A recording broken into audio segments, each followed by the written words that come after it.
pentecostal aflorou com intensidade em Los Angeles no ano de 1906 e espalhou-se para diversos locais, entre eles Chicago, onde o pastor da Igreja Batista Gunnar Wingren recebeu o batismo no Espírito Santo. Numa convenção batista, Gunnar Wingren conheceu o jovem Daniel Berg, que também fora batizado. Ambos eram suecos e se tornaram grandes amigos.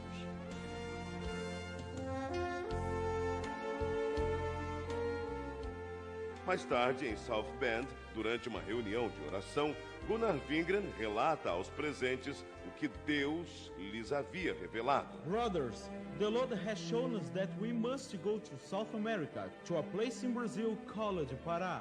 Neste porto, em 19 de novembro de 1910, o pastor Gunnar Wingren e o irmão Daniel Berg desembarcaram em terras brasileiras, como nos conta o presbítero Pedro Silva. Conforme a história dos antepassados, porque eu não assisti, que não era nascido nesta época. Mas meus pais foram os primeiros crentes da Assembleia de Deus no Brasil. E eles conversavam em casa, contavam tudo direitinho.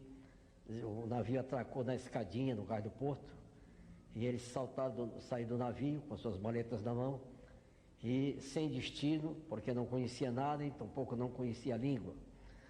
Saíram em direção da Avenida Presidente Vargas. Ao chegar na Praça da República, sentaram em uns bancos de mármore que tinha lá naquela época, e ali ficaram pensando e orando em espírito para Deus enviá-lo o que eles poderiam fazer. Sem rumo, sem economias, numa terra de um povo completamente desconhecido. Esta era a situação de nossos missionários. O futuro era uma incógnita. A única coisa de que tinham certeza era que o Espírito Santo de Deus estava com eles.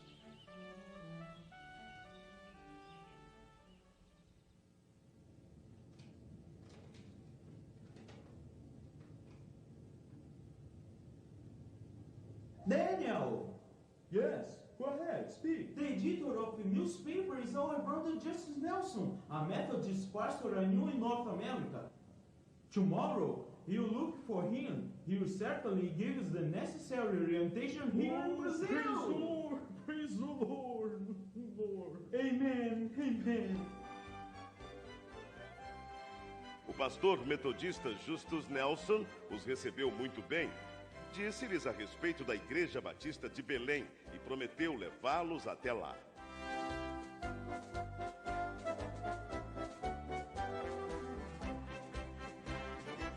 Na pequena Igreja Batista, os missionários conhecem o irmão Raimundo Nobre, líder do trabalho batista no Pará, que ofereceu-lhes abrigo nas dependências da igreja.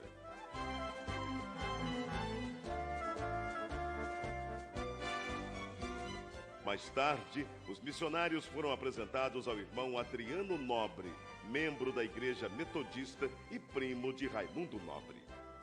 A convite do irmão Adriano Nobre, Berg e Wingren navegam pelo rio Tajaburu até chegarem ao local chamado Boca do Ipixuna, onde ficava a casa do irmão Adriano. Ali permaneceram por algum tempo, aprendendo a língua e os costumes do país em que passariam um bom tempo de suas vidas.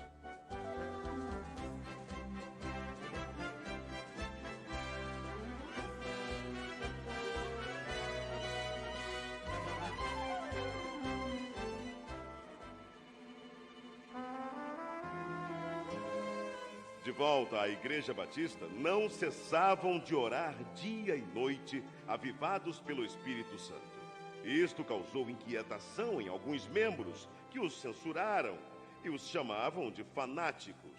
Mesmo assim, os dois não se abalaram e continuaram orando e testificando sobre o batismo no Espírito Santo.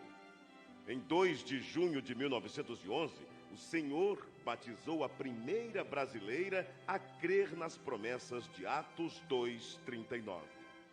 Irmã Celina Albuquerque estava orando em sua casa quando começou a falar em línguas estranhas pelo poder do Espírito. Irmãos, o que tem acontecido aqui, o que tem acontecido conosco, é maravilhoso.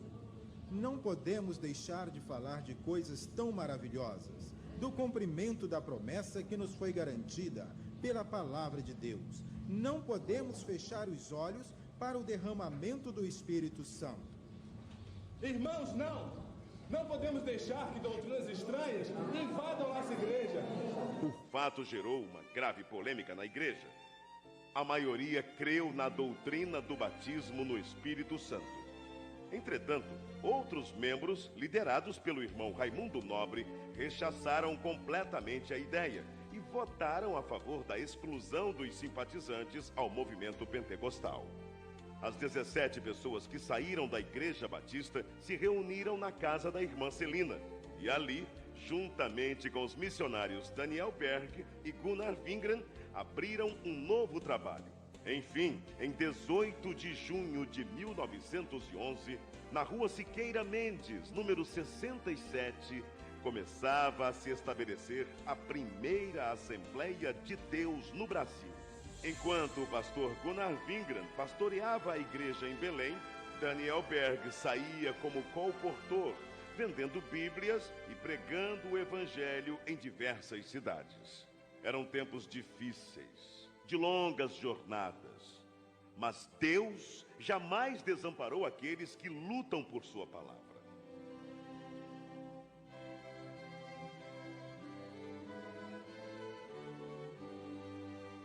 O desafio era muito grande, mas a obra de Deus crescia cada vez mais.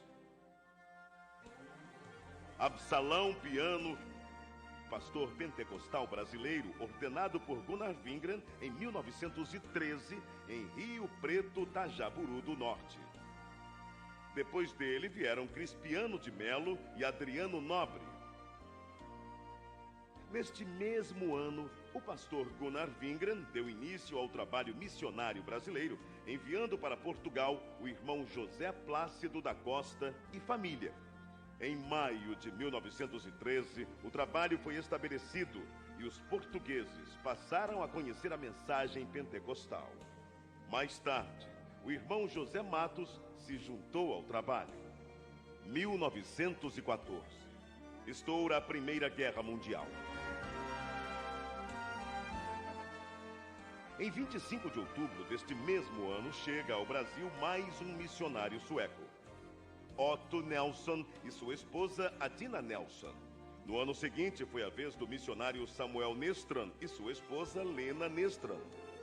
Alguns anos mais tarde, em 1917, foi fundado o primeiro jornal pentecostal, A Voz da Verdade.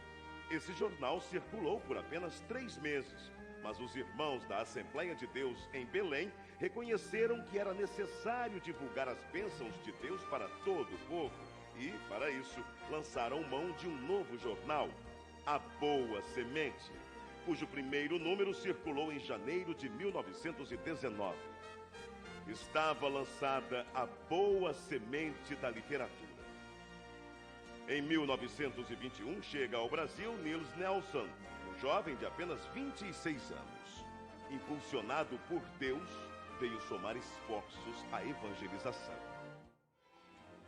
Nessa época surge o primeiro inário da Assembleia de Deus, o Cantor Pentecostal, com 44 hinos e 10 corinhos. No ano seguinte, foi criada em Recife a Harpa Cristã.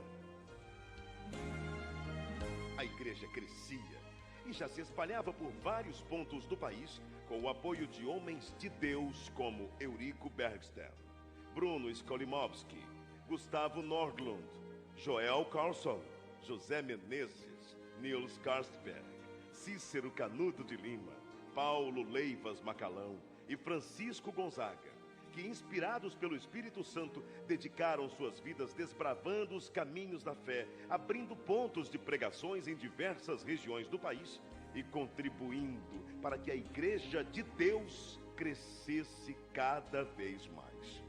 Para recordação e agradecimento a Deus pelo que Deus tem feito através de homens que em si nada eram, mas que eram cheios do fogo do Espírito Santo e que trouxeram uma mensagem poderosa. E as portas do inferno não têm podido prevalecer até o dia de hoje. Mas, graças a Deus, esta obra permanecerá maravilhosamente até o dia da vinda do Senhor. Era preciso ampliar o trabalho de evangelização por meio da palavra impressa. Para isso, em 1923, o irmão Samuel Mistran se empenhou em adquirir máquinas para a impressão do jornal Boa Semente, folhetos e livros.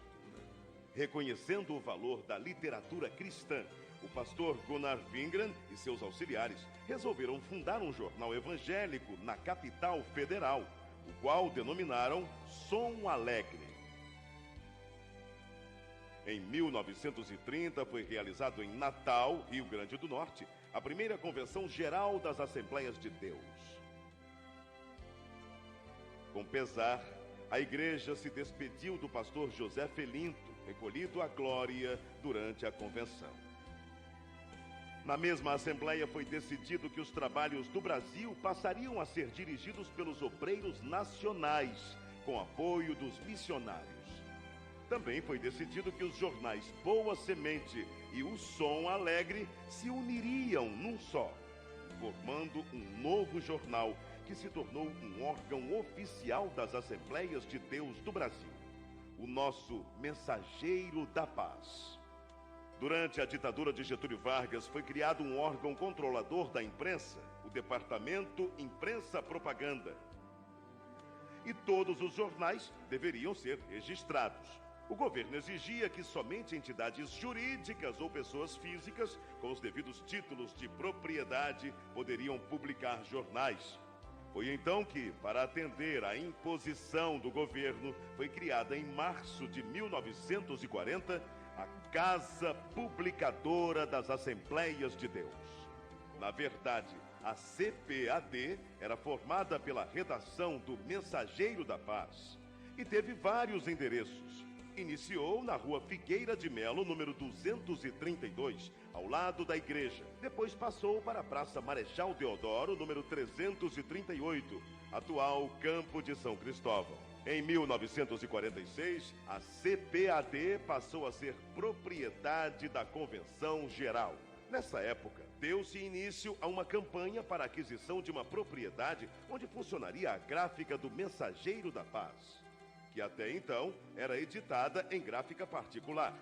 Após vários meses, finalmente era lançada a pedra fundamental, a Rua Olindo de Melo, número 581, atual São Luís Gonzaga, 1951.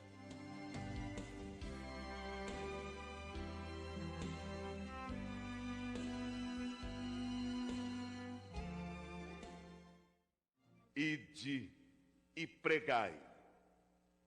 É preciso ultrapassar fronteiras e chegar até os confins da terra, anunciando que Jesus Cristo é o Senhor.